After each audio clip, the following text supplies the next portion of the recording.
சர்வதேச விசாரணை நடத்த வேண்டும் என்று அவர்கள் அந்த நகல் தீர்மானங்களில் குறிப்பிட்ட பொழுது அன்றைய இலங்கையினுடைய வெளி அமைச்சராக இருந்த அவர் மங்கள சமரவீரா உள்ளே நுழைந்து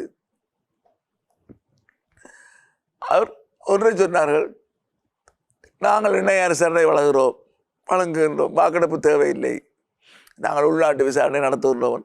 பொழுது தமிழ் தேசிய கூட்டம் அதை ஏற்றுக்கொண்டு அந்த வாக்கெடுப்பு நடைபெற்று அக்டோபர் மாதம் 1 2015 ஆண்டிலே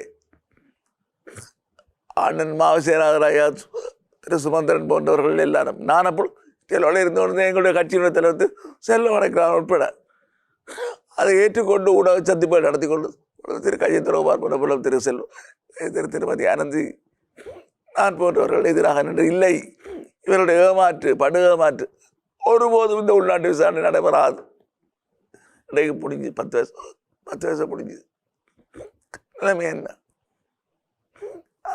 இதிலே அவர்கள் செய்த நாங்கிட தரப்பிலே இந்த 16 ஆண்டுகள் நடந்த பிரதான காரணம் இனப்படுகொலை என்பதை இலங்கை தமிழரசு கட்சி ஏற்றுக்கொள்ள மறுத்திருந்தோம்.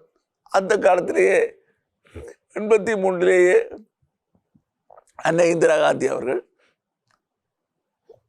அங்கே இந்திய பாராளுமன்றத்திலே அங்கே 2 சபைகள் இருக்கிற லோக்சபா, ராஜ்யசபா. அந்த ராஜ்யசபாவிலே 83 ஆண்டு ஆகஸ்ட் மாதம் 16 அவர் அங்கே பேசுகின்ற பொழுது இனப்படுகொலை என்று குறிப்பிட்டிருந்தார்.